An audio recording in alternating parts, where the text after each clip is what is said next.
Assalamualaikum warahmatullahi wabarakatuh. Perkenalkan, nama saya Kusyaatita.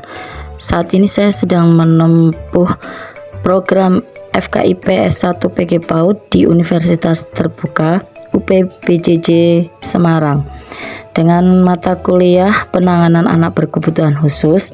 Kali ini saya akan membahas tentang anak penyandang intellectual disability.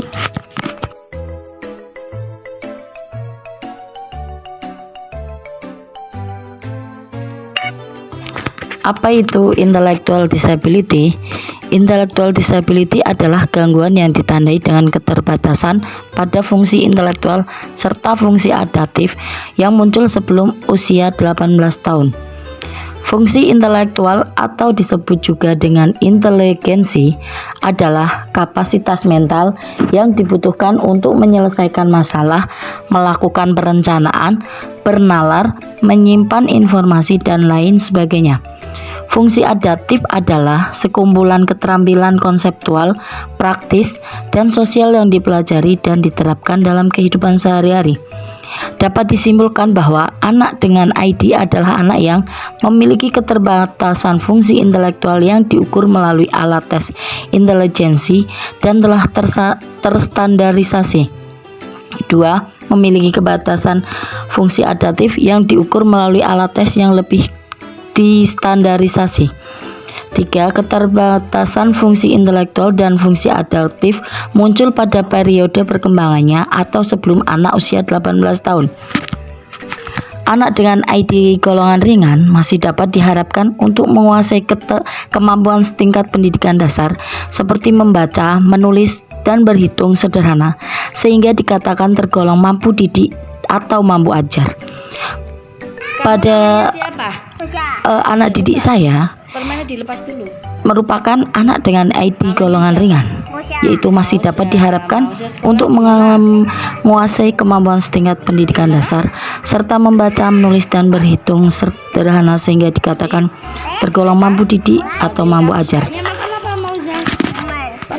Karakteristik anak dengan intellectual disability mengalami keterlambatan perkembangan hampir semua aspek, termasuk fisik, motorik, kognitif, bahasa, dan sosial emosi.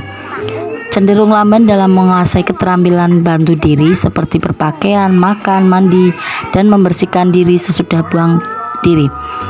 Sulit memahami hubungan sebab akibat sehingga kurang dapat memahami dampak dari tingkah lakunya. Cenderung lamban dalam mempelajari informasi baru sehingga perlu diulang berkali-kali agar dapat dipahami dan disimpan dalam ingatan.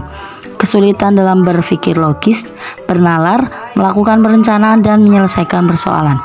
Pada anak-anak dengan intellectual disability golongan berat, mereka juga cenderung mengalami masalah kesehatan seperti kejang-kejang, gangguan psikologi, serta masalah penglihatan atau pendengaran.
Pada kasus anak didik saya, sebut saja namanya Mauza, setelah ditelusuri ternyata dulunya Mauza ini sering mengalami kejang-kejang dan demam tinggi, sehingga gangguan psikologis serta kesehatannya yang menyebabkan anak tersebut mengalami intellectual disability.